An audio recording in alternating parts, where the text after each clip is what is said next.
Tai labas vakaras, gerbiamas Jonai. Džiugu Jūs matyti Laiptų galerijoje ir iškart Jūs pradėti ardyti, duosiu teisę pirmam Richardui Jakučiui. Jūs labai seni draugai. Tai Jūs ir pradėkit ardymą. Tardymas aš noriu nuo tokio punkto pradėti, tokio gan savotiško, gan reto, nes Jonas yra perkamiausias, vienas iš perkamiausių Lietuvos dailininkų. Tai yra toks dalykas ir aš pradėjau stebėti, kas jį perka, reiškia, kaip perka, kur namuose būnu, svečiuose ir panašiai. Tai susidarau kategoriją žmonių, kurie perka jį. Tai yra medicinos darbuotojai, juristai ir verslininkai, 3 kategorijos. Medicinos daugiausiai, dabar iš medicinos darbuotojų daugiausiai širdies chirurgai, kardiologai, iš medicinos, iš teisininkų advokatai, iš verslininkų daugiau humanitarinės srities atstovai, ne ką reiškia. Ir tas man labai patiko, nes reiškia labai gražiai tokia kardiologas, tai čia tokia širdis, jeigu jam patinka paveikslas, reiškia, yra labai toks gražus dalykas. Advokatas irgi toks eina į gynybą visą laiką, apgins žmonės ir panašiai. Vėl čia, reiškia, paveikslo, pagalvoju, kaip tai žmonės, kur tą paveikslas jiems patinka Daniliausko. Ir humanitarai irgi iš verslininkų geriau negu ten kažkokie ten, kur užsiminėja kažkokiam tai prekėm ir panašiai. Aš tai turiu kitokį pastebėjimą. Gerbiamas Jonas, nors seniai gyvena Vilniuje, bet jis iš šaknų yra Suvalkas. Suduvis. Suduvis, sakykime, Zanavykas. Zanavykas, čia dar baisiau. Tai jisai žino, pas ką kreiptis arba kam įtikti. Čia aš su jumoru, aišku, ar yra teisybės, žinoma, nes šypsotės. O šiaip man toksai Richardas labai gražų klausimą uždavė, aišku, perka inteligentiją. Man mes jūsų parodą pradėjom naujais darbais iš vis 24 metų, čia pas šitoj salėje kabo 25 metų. Jūs, mano tokia nuomonė, jūs grįžot į 90-uosius, 91-99 metai, tenai labai daug aktų yra. Besimaudanti, tenai, besimylintis ir taip toliau. Noriu sužinoti šitą tokį nuo trobelių, visą 20 metų buvo, kaip jūs pats sakėte, šiandien trobelės ir staigiai vėl grįžta į 91-99 metus į moters kūną. Žinai, kai sumažėja testosterono, tai pradeda dairytis į jaunas damas ir taip toliau. Ne, kažkaip tai gal čia praeitais metais ar dar anksčiau kilo, nekilo mintis tokia, kadangi pats esu dirbęs su rūbų modeliuotoju ir taip toliau, tai bevartant kokį nors stiliaus žurnalą, dar kitą, tai matosi kažkaip tai, labai gražiai damos aprengtos, arba jos ant tiek dabar jau stengiasi, ta mada gal eina į tokį, sakyčiau, neaprengimą, bet beveik nuoga, ta prasme. Tai aš galvoju, kodėl dabar taip truputį nepasišaipius ir nupaišyti keletą tokių paveiksliukų, kur galėtų, kur beveik nuoga ir būtų ta dama. Kam tie rūbeliai? Galėtų to dabar, jeigu suruoštų koks nors rūbų modeliuotojas, kokį nors savo rūbų kolekcijos pristatymą, tai galėtų visiškai nuogas paleisti ant podiumo, būtų žymiai įdomiau. Ne, tai pas jūs nėra jos nuogos visiškai, jos tapybiškai nuogos, bet tapybiškai, tai čia ir yra burtai, ar ne taip? Taip. Richardai, jūs didesnis ekspertas, nes jūs kūrybą žinot Jono nuo kelintų metų. Kažkur nuo 60, turbūt. Tai va. Ne, tai Jonas man visą laiką, jo atėjimas į dailę, kaip aš pamačiau jį, kaip atradau, tai supranti, savas stilius. Tokia buvo niša, kurios niekas neturėjo. Ten vienas Vaitkūnas, pavyzdžiui, Laiptinės tapo, Stasiulevičius Vilnių, tenai visi, o čia toks kaimas, jeigu darydavo kaimą, tai daugiausiai tokį peizažą, tipinį tokį peizažą. O čia, supranti, tas kaimas visiškai kitaip įėjo į tą. Nors pas Joną nepasakysi, kad jokių būdų, nes aš sakau, jo Paryžiaus darbai yra labai puikus, jis tokio paryžietis. Ir dabar, va, kaip tu sakei, tas jo sugrįžimas, va, toj salėje, tai tikrai labai šaunus. Ir aš labai džiaugiuosi, kad sugrįžo, nes man tas Jonas pirmasis labai patiko. Ir žinot, įspūdingas šuolis, va, tas šuolis toksai 20 metų ras, 30 metų atgal dešimtmetis visą praktiškai pledą, ten 10 darbų gaunos ir 25 metais vėl į trobeles šuolis.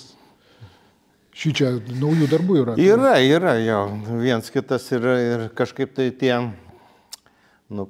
pasaugęs kaime iki 5 klasės, ne tik iki 5 klasės, kai studijuodamas grįždavai į tą kaimą ir kažkaip tai į meno mokyklą išvažiavau jau kaip 5-okas, o paskiau tai grįždavo visą laiką, tai tie kaimo darbai, tas bendravimas ten su gyvulėliais ir taip toliau, ir paganyti tekdavo, ir pašerti ir taip toliau, ir matydavai tą tėvų, giminių ir visų tų pažįstamų tą kasdienybę, tai būdavo jiems kažkoks tai kaip įprastinis darbas, bet man tai kažkuria prasme kaip tėvė mūsų, kaip malda tokia.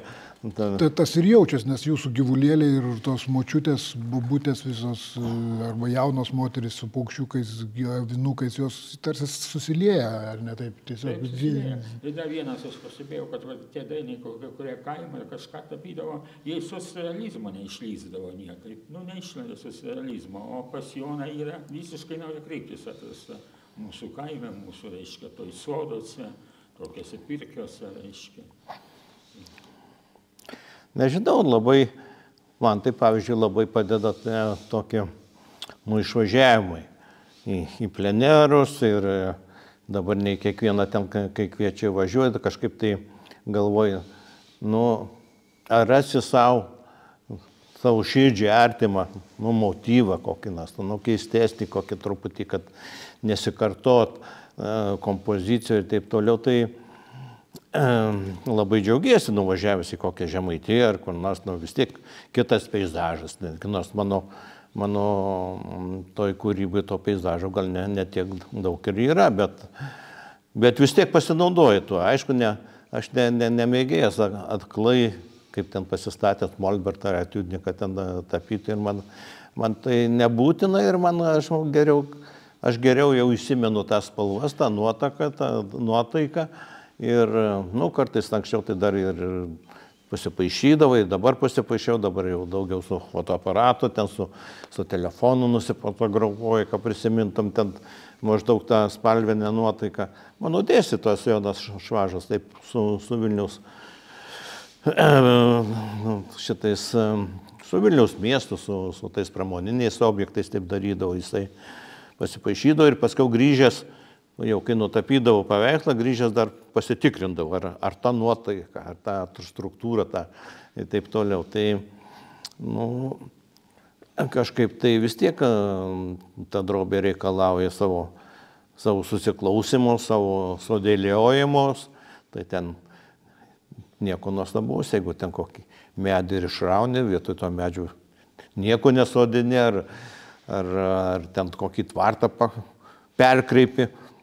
Tai, tokia turi, bent man tai turi toks, sakyčiau, bent mano tai toks laisvesnis tas santykis su ta tikrovė. Tai, man svarbiau yra pati struktūra, pati, jeigu ruduo, tai ruduo, tai vis tiek jau spalvinė gama visai kita, jeigu ten kokia nors, kokių nors ežerų nelabai mėgstu tapyti ar dar ko nors, tai ir netapai tuomet. Aš kiek suprantu, jums svarbu pati idėja. Pati, sakykime, pamatot vaizdą, gimsta idėja, arba pamatot kitą vaizdą, kaip jūs mums pasakojat su Richardu apie paskutinį paveikslą vestuvės tenai. Tai papasakokit tą pačią struktūrą paveikslo gimimo. Ne, kai čia prieš keletą metų buvau pakviestas į Kirdeikių plenerą. Ten Gintaras Gesevičius gyvena, turi sodybą ir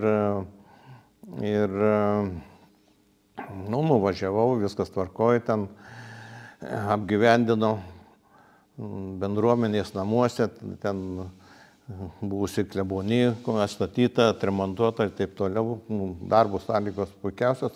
Ir šalia, būdelį, kaip aš vadinu, tokią. Viešpatie apsaugo, žinot, kaip apleista visiškai ir klebonai, sakau, atvažiuojantis iš Labanoro, sakau, reikėtų tą būdelę nugriauti, čiagi gadina visą vaizdą prie bažnyčios ir taip toliau. Per atlaidus išnuomokit ten tuos atvežamus tualetas. Ir kažkaip tai tą pažadą įvykdžiau ir galvoju, jeigu aš vien tą būdelę nutapysiu, tai nebus įdomu. Ir kaip tik sekmadienį vyko vestuvės, kita dar po 2 savaičių, turbūt kita atvažiuoja, jauna, graži, jaunoji, viską, aišku, jinai į tą tualetą neėjau, bet galvoju, viešpatį. Argi man sunku mintyse ją nunešti iki to tualeto, prie to. Toks, gavosi toks, sakyčiau, gal literatūrinis, šiek tiek siužetas, bet su intriga. Ką jūs galvojat?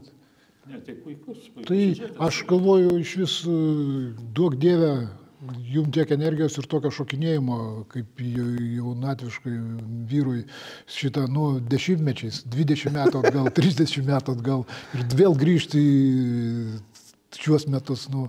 Pavydėtinas reikalas. Šiaip lenkiam galvą, aš lenkiu, Ričardas taip pat turbūt. Ačiū maestro, kad jūs Šiauliuose, ačiū, kad jūs Laiptų galerijai. Ačiū jums, kad su Ričardu kažkaip sutarėm, kad lyg tai šioks toks jubiliejus, kad reikėtų, teisingai, kad atidarysim, tuo labiau, kad čia kažkokios permainos toj galerijai įvyko ir taip toliau. Šiaip taigi čia esu turėjęs tų parodų ne vieną ir jūsų universiteto buvusioj toj galerijai ir šitoj galerijai apsilankai žmogus tokai, sugrįžti prie senų meilių. Ačiū. Tai metai jubiliejinė, dar bus kur paroda Šiauliuose tokia? Ne, tai turėtų būti Rotušė Vilniaus, bet paskambino iš Vilniaus Rotušės. Šiais metais turėjau Liepos mėnesį daryti. Šiais metais jie birželio mėnesį pradeda remontą. Tai ko gero ir nebus tos, nes su tais remontais žinot, kaip pas mus. Ir metai, ir 2 trūksta, ir trunka. Tai nesvarbu. Čia bus gal lyg tai esu susitaręs ir Dusetose, Dusetų galerijose. Bus matyta, nesvarbu. Bet to dabar, kai gyvenu Dzūkijos sodyboje, tai netoli Valkininkų, tai netgi Valkininkuose, naujuose Valkininkuose, prie ten anksčiau Valkininkų stotis buvo. Tai vienas žmogus, kuris dabar ten gyvena, anksčiau Vilniuje gyveno, jisai daugiau staliaus darbais užsiėmė, nusipirko buvusios ten tos ligoninės, vieno žodžio, skalbyklą. Tai dabar ir atidarė galeriją. Ir galerija ten vadinasi Menų skalbykla. Gražus pavadinimas, aišku, netremontuota, dalinai atremontuota. Pakabinom plokštės gipso, pilkai nudažė, bet lubos ten ar sienos ištrupėję, vienu žodžiu, žiemą nešildoma. Tai žiemą jis ten vietinių kokių nors skulptūrių ar keramikų ar dar ką nors.